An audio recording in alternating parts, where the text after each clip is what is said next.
we'll take up a question based on areas and intercepts with respect to tangents and normals in applications of differentiation topic.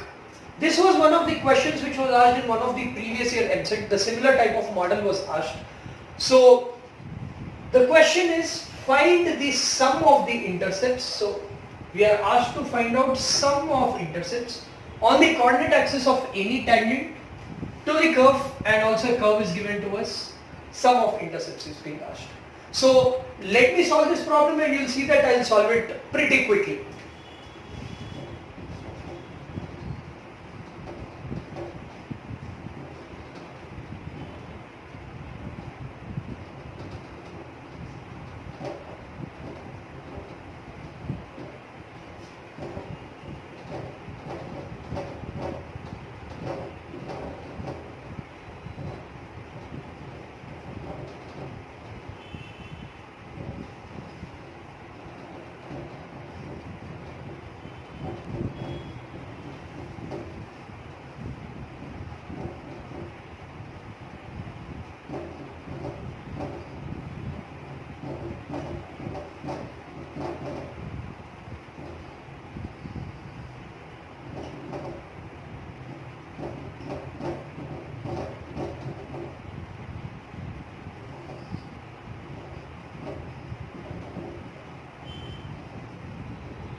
You could see that I could solve this question pretty quickly.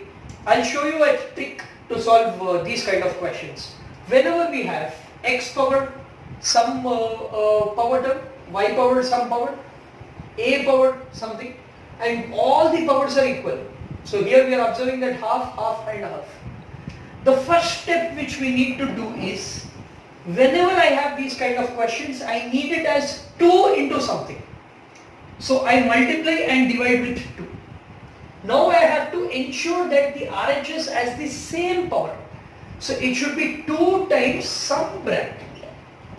So if I want to get it as 2 times some bracket, the power term should be same. So I have 2 here. So 2 I can take common, 2 is outside, and this 2 I can write it as half into 2. If I write half into 2, I can take half common and it will be 2 square. So I'll take a by 2 square common whole power of. If we backtrack and go, it will be the same as the question. So I've just multiplied and divided with 2, and then this 2 I have multiplied and divided it with half, so it will be 2 into half, and this 2 square and I have taken it. So I have got it in 2 times some bracket term, ensuring that same power was there.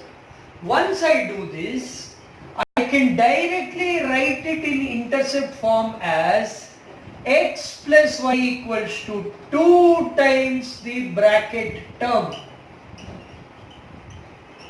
So x plus y 2 times, my bracket term is a by 2 square. So 2 and 2 gets cancelled. I get it in the form of x plus y equals to a by 2. We know that intercept form is x by a plus y by b equals to 1.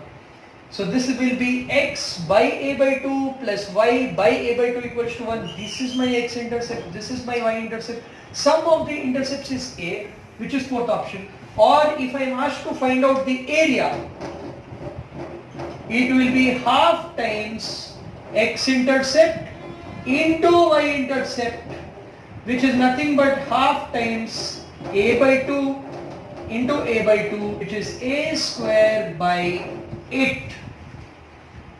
So any question based on intercepts or length of the intercepts, so if you want length of the intercepts,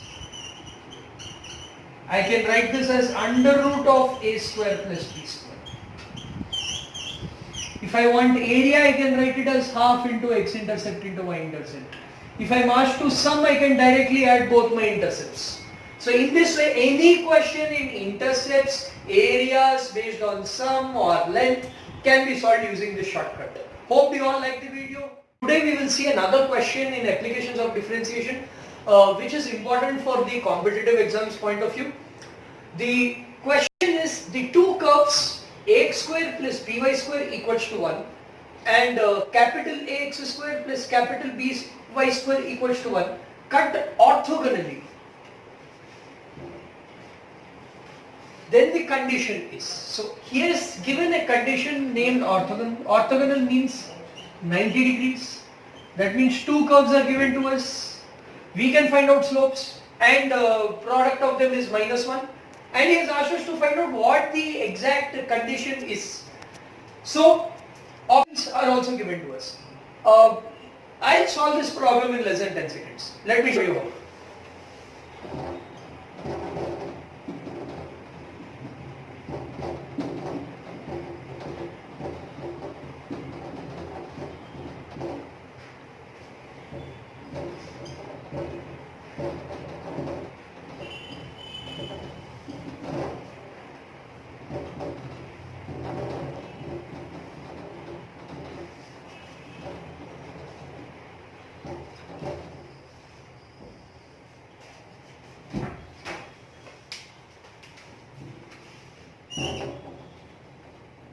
As we can see, I took only a few seconds to solve this question.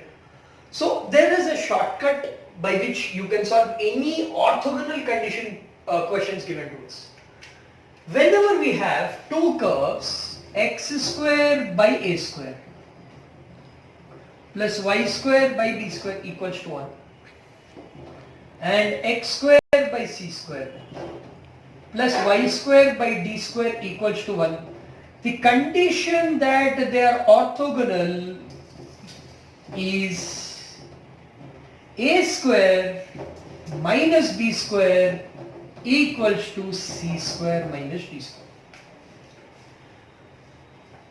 So here I have ax square plus by square equals to 1, and again capital X square plus capital By square equals to 1. So I have written this as x square by 1 by a plus y square by 1 by b. X square by 1 by capital A, y square by 1 by b. So I can write it as 1 by a minus 1 by d equals to 1 by capital A minus 1 by capital B. I have taken 1 by capital A to the other side, so it will be 1 by small a minus 1 by capital A equals to 1 by small b minus 1 by capital B, which is third option. We have to be careful because we have an option none. If we take directly the formula, 1 by a minus 1 by b is 1 by capital A minus 1 by capital B, which is not there in the options directly, but indirectly it is given to us. So we have to be careful here.